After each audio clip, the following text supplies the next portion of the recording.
जे प्रकृत प्रेम करिथाए दुनिया ताठारु एही तीनोटी जिनिस छड़े नहीं थाए। सुख, सम्मान आउ इज्जत। सफलतार आधार हेउछि सकारात्मक चिंताधारा और चिरंतन प्रचेष्टा। भाग्य केवल परिश्रम द्वारा बदली थाए, चिंता करिबा द्वारा नुहे। परिश्रम एते नीरवतार सह कर जे तुम सफलता कोलाहल सृष्टि करिदेबो। जीवन रे खराब परिस्थिति आपण को बर्बाद करने को आसे नहीं, किछि ना किछि शिक्षा देबा को आसी थाए। समय बदली गले मनीष मध्य बदली जाए। ता पई करा जाइथिबा समर्पण और समस्त पछ कथा मध्य भूली जाए। एहा ही हेउछि मनीषर प्रकृति।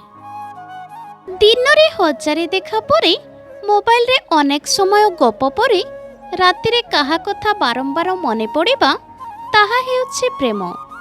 काहाको महत्व देबार अछि तेबे बंची थाउ थाउ दियो, मरिबा परे तो बाहर लोक भी कांदी पकाए। मनीष शरीरर सबुठारु सुंदर अंग हेउछि तार हृदय। जदि हृदय रे अलिया भरी होई थाए तेबे संपूर्ण शरीर जेते सुंदर होई थाउ किछि फरक पड़ेनी। जे निजर सीमा टपी जाए सेतेबेले से निश्चय बर्बादीर आरंभ करि देई थाए।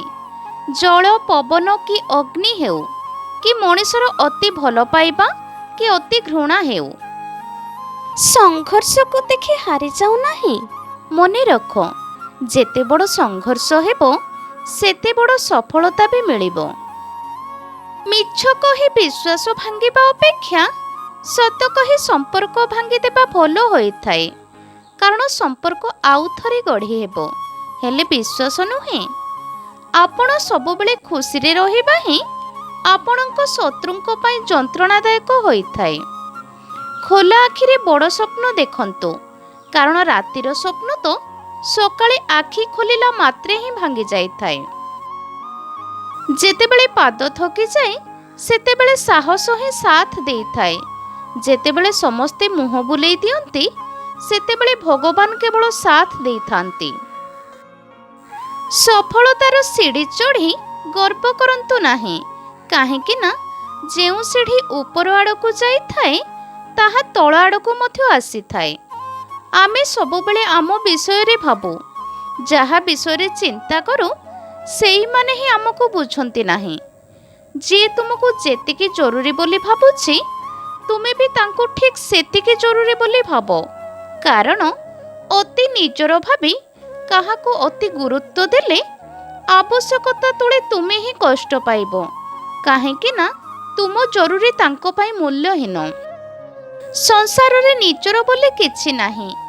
जाहा खाइले, माखिले, पिंधिले सबु तो परर, हेले मनीष कुहे मोर मोर, मरिगला परे काहार।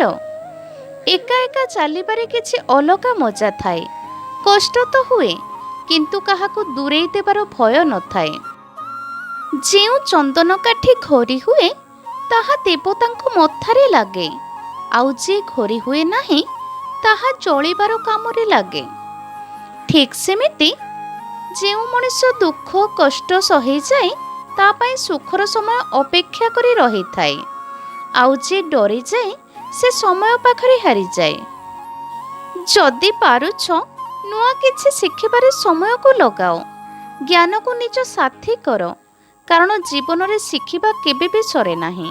आउ ज्ञान गोटे एमिति साथी जे कोनोसी कठिन परिस्थिति रे भी तुमरो साथ केबे छाड़िबोनी। जे तुम आगरे निजर दुर्बलता कहछि तार दुर्बलता को नहीं केबे मजाक उड़ाओ नाही, काहेकि ना से तुमको सेतिकी विश्वास करिछि बोली तो तुम आगरे तार दुर्बलता प्रकाश करुछि। समाजर परिवर्तन प्रथमे निज घर आरंभ कर, तापरे पाख पड़िशा, बस्ती, गाँ गंडा और स्कूल रु आरंभ कर।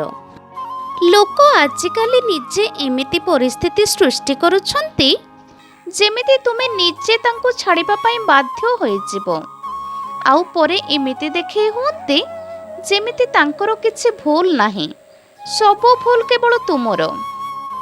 सबो फूल मंदिर जाएनी, किछि फूल झड़ी जाई ମାଟିରେ ମିଶେ, ସେହିପରି ସବୁ ପ୍ରେମ ସଫଳ ହୁଏ ନାହିଁ। ପ୍ରେମ ଖାଲି ସ୍ମୃତି ହୋଇ ଛାତିରେ ରହିଯାଏ। ନିଜ ଇଚ୍ଛାରେ ବଞ୍ଚନ୍ତୁ, ତାହା କରନ୍ତୁ ଯାହା ତୁମକୁ ସଫଳତା ଦେବ। ସେଥିପାଇଁ ସମସ୍ତଙ୍କର ଶୁଣ, ତାହା କରନ୍ତୁ ଯାହା ତୁମକୁ ଉଚିତ ଲାଗିବ। ସବୁ ସୁଯୋଗର ଫାଇଦା ଉଠାଅ, କିନ୍ତୁ କେବେ କାହାର ଭଲ ପାଇବା କି ବିଶ୍ୱାସର ନୁହେଁ। ଯାହା ନ କରିପାରିବ ନିଶ୍ଚୟ ମନା କରିଦେବ, କିନ୍ତୁ କାହାକୁ ନିଜ ପାଇଁ ଅପେକ୍ଷା କରାଇବ ନାହିଁ। ସିଏ ନିଜ ଘରେ ନିଜେ ହିଁ ନିଆଁ ଲଗାଇଥାଏ, ଯେ ଅନ୍ୟ ପାଖରେ ନିଜ ଘରର ଗୁମର ପ୍ରକାଶ କରିଥାଏ। କେବଳ ଗୋଲାପ ଦେଇଦେଲେ ଯଦି ପ୍ରେମ ହୋଇଯାଆନ୍ତା, ଜଣେ ମାଳି ସାରା ସହରର ପ୍ରେମିକ ବନେଇଯାଆନ୍ତା। ଯିଏ ଅଣଦେଖା କରୁଛି ତାକୁ କରିବାକୁ ଦିଅ। ମନେ ରଖ, ସମୟ ସମସ୍ତଙ୍କର ଆସିଥାଏ। ବେଳେ ବେଳେ ଆମ ବାପା ମା ମଧ୍ୟ ଆମର ମଙ୍ଗଳ ପାଇଁ ଆମକୁ ଆକଟ କରିଥାନ୍ତି, କିନ୍ତୁ ଏହାର ଅର୍ଥ ଏହା ବିଲକୁଲ ବି ନୁହେଁ କି ବାପା ମା ଆମର ଅମଙ୍ଗଳ ପାଞ୍ଚିଥାନ୍ତି। ଆମ ପାଇଁ କିଏ ଭୁଲ ତାହା ଆମକୁ ସମୟ ଚିହ୍ନେଇ ଦେବ, କିନ୍ତୁ ଆମ ପାଇଁ କିଏ ପ୍ରକୃତରେ ଭଲ ତାକୁ ଆମକୁ ହିଁ ଚିହ୍ନିବାକୁ ପଡ଼ିବ। ପେଟରେ ବିଷ, ମୁହଁରେ ହସ, ଏମିତି ଲୋକ ହଜାରେ ମିଳିବେ, କିନ୍ତୁ ମୁହଁରେ କଟୁ ବଚନ ରଖି ଅନ୍ତରରେ ଆନ୍ତରିକତା ରଖୁଥିବା ଲୋକ ହଜାରକେ ଗୋଟିଏ ମିଳିବା କଷ୍ଟ।